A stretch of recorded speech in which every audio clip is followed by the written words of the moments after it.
I appreciate you for pausing your life to play this video.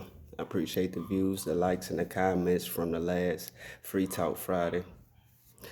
Today, I want to talk about, I wanted to detail somewhat about it in the last video, in a previous video, but I want to talk about traveling for a blind person. And I have to apologize if y'all do hear a little dog barking in the background. I just got a little baby boxer. So I apologize if y'all hear him in the background. But traveling for a blind person specifically, I'm gonna talk about the bus. Going state to state on the bus. I've been on a plane a couple times, but not enough to really have a feedback to give on a video like this. Maybe one day I'll have enough feedback, enough plane riding experience. But as far as the Greyhound, I've taken the Greyhound plenty of times, with vision and without vision. With vision, it's always easier because you don't have to depend on anyone to help you find your gate or reach a ticket or find your bag, your baggage claim and stuff like that. But as a blind person, it's kind of difficult. I say that because it seems like the world isn't hyped to blind people.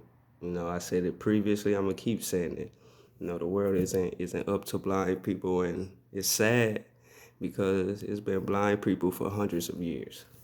So my experience with the Greyhound this past time was kind of terrible. I try to wrap it up in a nutshell. First of all, I lost my bag. I was coming back home to Texas, riding from Michigan. Unfortunately, it was a 42-hour trip because other stuff happened during the trip. But my bag got lost on the first bus when I was leaving Michigan to go to Chicago. My bag was lost, and that was a hassle. I honestly feel if you know that the passenger is blind, it should be some type of clause in their learning manual, I should say, to pay extra closer attention to a blind passenger because it is possible for us to leave stuff. I left my very important backpack. It had very important items in it. And I left that, and actually I still don't got it to this day. It's in good hands, but I still don't have it to this day because I left it on a bus, and it was hard for me to get it back. Another thing is, for a blind person, you don't necessarily, or you know where you're going, but you can't see your environment. So this last time, it's about 3 a.m. I'm going from Chicago.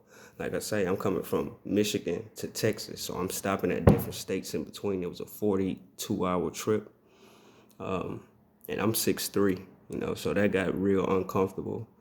But from Chicago to Mississippi, I want to say, in the middle of the night, some passenger on there started spazzing out. He just started spazzing out of nowhere, and he tried to take over the bus.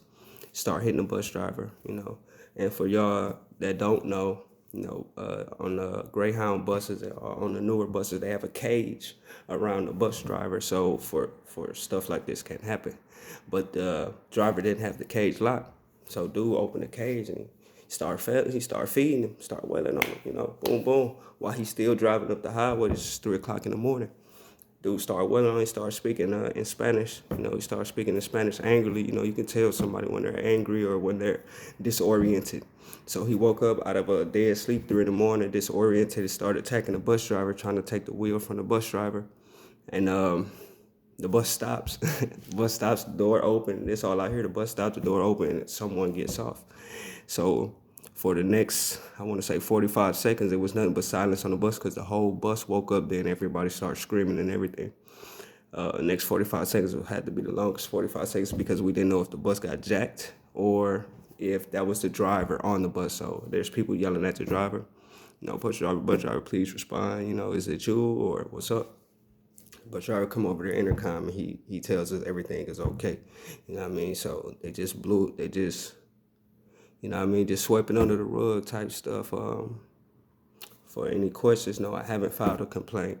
I haven't really looked into it or anything like that.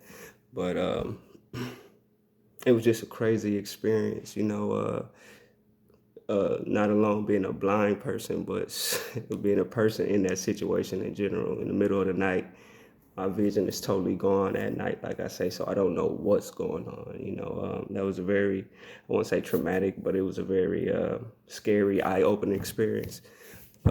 Even though when you think you're safe, you're not always safe, because I thought I was safe. I was lacking. I thought I was safe on the bus in the middle of the night. Nothing can hurt me. I'm in the middle of the highway.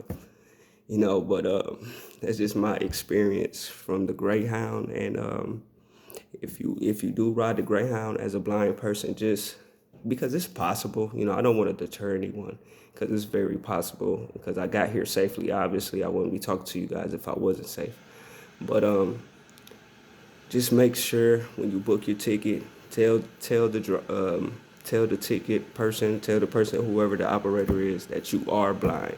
Stress that. Make sure you let them know before you even start talking your first sentence, and when you tell them goodbye, make sure you let them know and check. Make sure, because they do give discounts for disabled people. Once you get to the bus station, make sure you tell them, because if you get your ticket over the phone, you're gonna have to go to the counter with the confirmation number, and they're gonna print you out a ticket. So you tell them that you're blind as well, and you're gonna need assistance on the bus. So it's very much a lot of communication when it comes to it. You can't be timid when it comes to traveling. You have to stand your ground, and you have to make sure people are paying attention to you. I know us as blind people, we don't like to be the center of attention or anything like that. But you have to get out of your comfort shell when it comes to traveling. If you are a blind traveler, you have to ask questions, or you will get lost, and you won't know where you are. You know what I mean? Like I say, Michigan to Texas, 42 hours. That's a long time, and the reason why it took so long is because of the pandemic that we're going through now. So it was only one bus coming in a week at a time. So they had to make extra stops. But usually the trip is only like, I want to say 27 hours. So I had to, my trip was doubled this time, unfortunately. But I don't want to deter nobody. I still enjoy myself. Every time you get on the Greyhound, you meet an interesting person. Just be careful. Just be careful and plan out your trip very carefully. I appreciate you again for Apology in Life to play this video. I appreciate the views, the likes, and the comments from the last Free Talk Friday. Please share, please like, please comment. All of that matters.